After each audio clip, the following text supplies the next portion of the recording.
वालेकुम व्यूअर्स। तो अब हम करने जा रहे हैं क्वेश्चन नंबर है 15। तो 15 वाले क्वेश्चन किसी तरह का है। ये ये क्या है, एस्टिमेटिंग लिमिट्स, यानी कि ये क्वेश्चन नंबर 11 से लेकर 20 तक इसी तरह के क्वेश्चंस हैं। तो मैं बस एक ही क्वेश्चन करूँगा, उम्मीद है आपको उसको देख के आपको समझ लग जाएगी। तो मैं करने जा रहा हूँ क्वेश्चन नंबर 15। तो 15 वाले क्वेश्चन में क्या कह रहे हैं f of x is equal to x square minus 1 over mod x minus 1। Okay, modulus. अच्छा, तो आपने क्या करना है, पहले आपने फाइंड क्या करना है, फाइंड ये करना है make table of the values of f at values of x that approach x not is equal to minus 1 from above and below. ठीक है, तो आपने क्या फाइंड करना है, यानी कि -1 आपने x की वैल्यू क्या रखनी है, -1 से कम भी रखनी है और ज़्यादा रख के आपने सबसे पहले उसकी वैल्यूज़ फाइंड करनी है, यानी कि y की, यानी फंक्शन की। तो फिर आपने क्या करना है, फिर आपने उसका b वाले पार्ट में आपने उसका क्या बना देना ग्राफ, और c वाले पार्ट में आपने इसको अलजेब्रिकली हल कर देना है। ठीक है, चलिए हम स्टार्ट करते हैं। हम इसके तीनों पार्ट करेंगे। ये है हमारा क्वेश्चन। तो क्वेश्चन में बता रहे थे कि x अप्रोच किसके साथ कर रहा है, -1 के साथ। तो आपने क्या कर लेना, -1 से अबव भी वैल्यूज रख लेनी है और मतलब लो, यानी कि मतलब आपने ज़्यादा और डाउन वाली रख लेनी है, आपने वैल्यूज इसकी रख लेनी है। ओके, अच्छा जी, आपने अब टेबल बना लेना है। टेबल कुछ इस तरह से बनाना है, यानी कि आपने x वाला और y वाला टेबल बना लेना है। तो x वाला वो होगा जो आपने x की वैल्यूज रखनी है। ठीक है, तो आपने क्या करना था, -1 के अप्रोच रखना था, यानी कि उससे करीब तरीन आपने वैल्यू रखनी थी।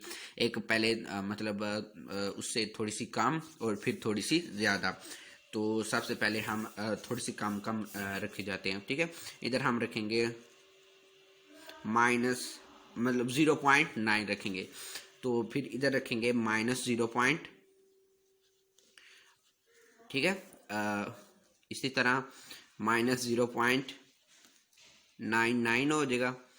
इसी तरह आपने और करीब तरीन रख लेनी है, -0.99 और फिर 9।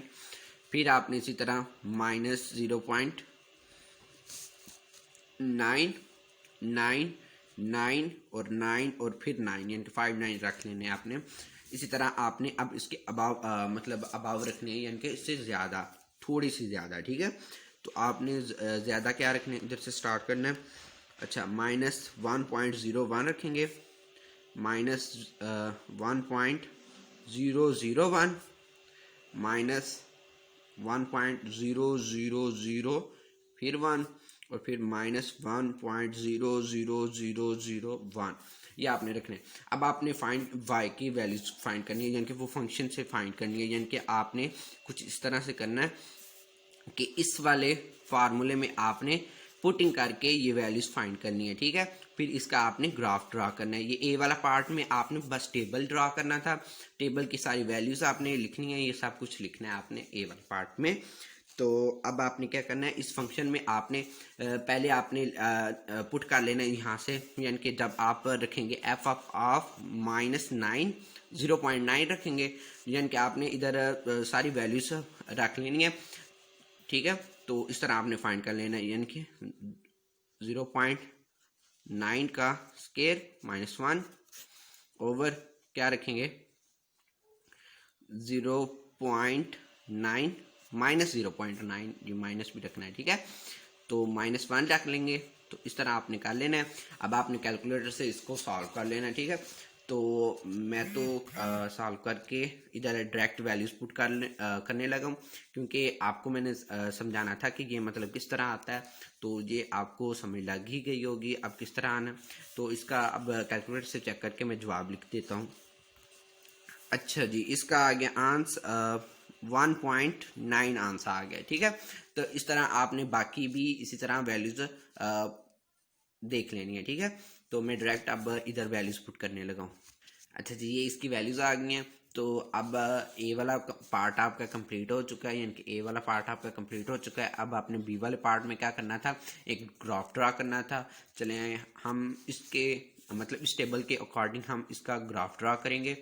अच्छा जी, आपने एक्स और वाई कोऑर्डिनेट बना लिया, ठीक है। ये वाई कोऑर्डिनेट है, ये एक्स है, ठीक है। तो इधर आपने वो नेम पहले दे लेने हैं, ठीक है। ये आपने बना लिया। अब आपने इसके अंदर क्या लिख देना है, पॉइंट्स के नेम दे देने, ठीक है। चलें जी, ये हमने दे लिया। तो अब आपको पता है जब आपने पुट किया था -0.9 आपने पुट किया था, तो आपके पास क्या आया था आंसर, यानी कि इधर आपने एक इधर पुट कर लो ना, इधर ये 2 है, ठीक है। इस तरह इधर 1 ये 2 पहले आपने नेम दे लिए। अब आपने माइनस का पुट किया था, यानी कि ये तो हमारा 1 है, प्लस का यानी कि वाई, ठीक है। जब आपने क्या पुट किया था 0.9, यानी कि आपने इधर करके ये चीज़ पुट की थी, तो क्या आया था आंसर आपका 1.9, यानी कि 2 से करीब 3 आपने इस तरह बना लिया। इसी तरह आपने ये चेक कर लेना है, जब आपने क्या पुट किया था 2.0 ये पुट की थी, तो आपका क्या आंसर आया था 1.01 आया था, -1.01 आया था। तो आपने इस तरह कर लेना है।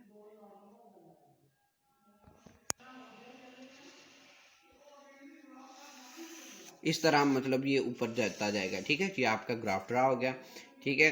तो अब आपने क्या चेक कर लेना है, आपने चेक कर लेना है इसका। ये हमारा सी वाला पार्ट था। सी वाले पार्ट में क्या कह रहे थे, आपने लिमिट x अप्रोचेस टू -1 आपने फाइंड करने हैं अलजेब्रिकली, ठीक है। ये आपने फाइंड करना है। तो आपका f(x) क्या था, वो ये था मॉडुलस x -1, ठीक है। तो अब आपको पता है मॉडुलस में क्या आ जाता है, प्लस माइनस दोनों आ जाते हैं, ठीक है। तो आपने क्या कर लेना, सिंपली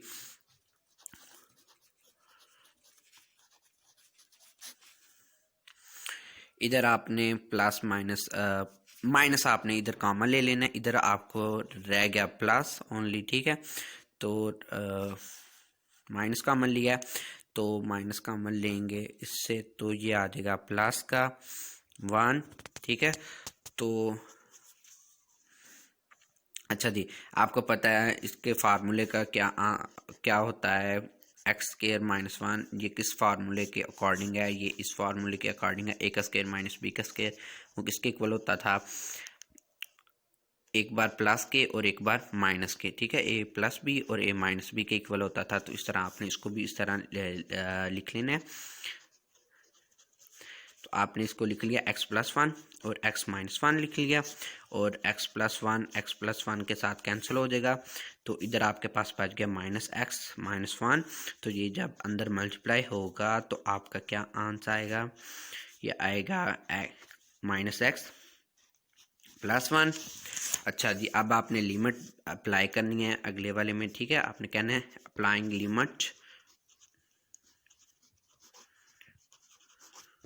लिमिट आपने अप्लाई कर दी। तो लिमिट आपने अप्लाई कर दी, तो लिमिट हमारे पास -1 है, तो माइनस प्लस हो जाएगा, 1 + 1 = 2। ये आपका सी वाला पार्ट कंप्लीट हो चुका है। अब उम्मीद है आपको बाकी क्वेश्चन की भी समझ लग गई होगी। अगर नहीं लग रही तो आप हमें कमेंट करके दोबारा पूछ सकते हैं। ओके, अल्लाह हाफिज़।